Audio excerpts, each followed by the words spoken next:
1 bulan jelang Joko Widodo lengser, seret saudara Joko Widodo ke penjara pasca lengser.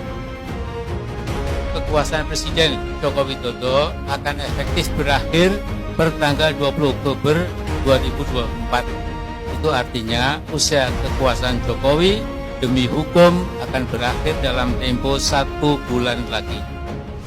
Sepanjang menjabat sebagai Presiden RI sejak pertama dilantik pada tanggal 20 Oktober 2014 hingga jelang lengser 20 Oktober 2024, Saudara Joko Widodo telah banyak melakukan kejahatan dan menerbitkan berbagai kebijakan yang zalim terhadap rakyat. Dengan hal ini aku, ulama, tokoh bangsa, dan aktivis nasional menyampaikan pernyataan sebagai berikut. Pertama, bahwa segala kejahatan dan kezaliman saudara Jokowi telah diketahui dan dirasakan dampaknya oleh seluruh rakyat. Kesulitan untuk menyeret saudara Joko Widodo ke meja hijau bukan karena ketiadaan bukti, namun lebih kepada karena adanya perlindungan kekuasaan dan imunitas jabatan Jokowi sebagai presiden yang membuat segala ikhtiar untuk menyeret Jokowi ke penjara untuk mempertanggungjawabkan perbuatannya menjadi kandas di tengah jalan.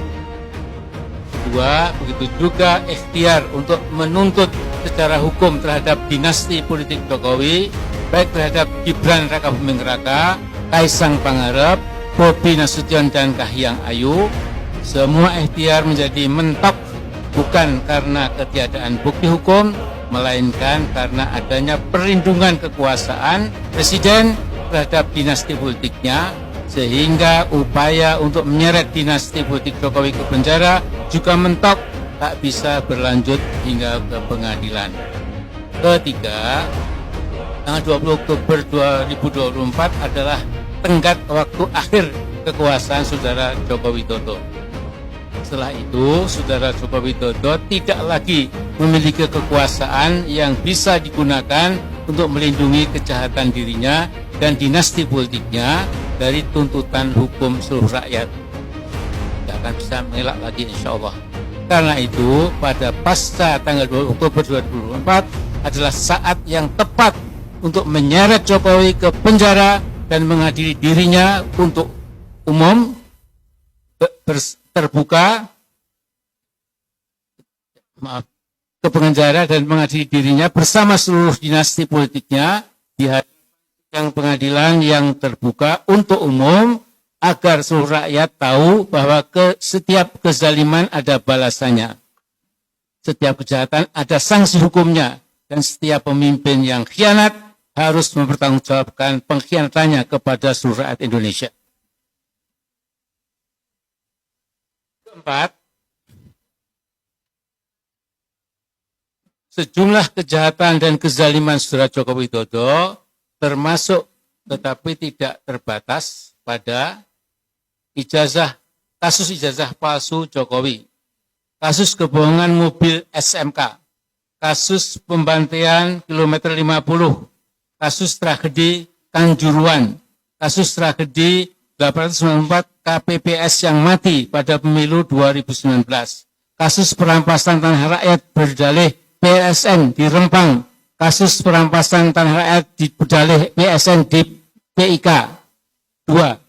Kasus perampasan tanah rakyat berdalih proyek IKN di Kaltim, kasus perampasan hak buruh melalui Undang-Undang Omnibus Law Cipta Kerja, kasus pembungkaman HTI dan FPI, kasus penistaan agama, kasus tuduhan terorisme pada ulama dan aktivis, kasus mendiskreditkan ajaran Islam khilafah, kasus pecah belah umat Islam, kasus pecah belah parpol, dan perampasan kedaulatan partai politik, dan berbagai kejahatan dan kezaliman lainnya harus dibawa ke proses hukum di pengadilan untuk dimintai pertanggungjawaban di muka hukum. Kelima, kasus dugaan ijazah palsu Gibran dan usia Gibran yang belum genap 40 tahun menjadikan Gibran Raka Buming Raka tidak memenuhi syarat untuk menjadi Wakil Presiden Republik Indonesia. Karena itu, segenap rakyat nantinya harus menuntut MPR RI untuk melakukan sidang istimewa dengan agenda memakzulkan Gibran Rakabuming Raka dari jabatannya sebagai Wakil Presiden sekaligus memilih dan menetapkan wapres penggantinya. 6. Kasus dugaan korupsi Gibran dan Kaisang yang telah dilaporkan Ubedillah Badrun di KPK, juga kasus dugaan korupsi Bobi Nasution dan istrinya Kahiyang pada kasus korupsi tambang Blok Medan di Halmahera Timur juga harus diusut tuntas dan menjebloskan seluruh dinasti politik Jokowi ke penjara. Demikian pernyataan disampaikan Jakarta 21 September tahun 2024. Allahu Akbar.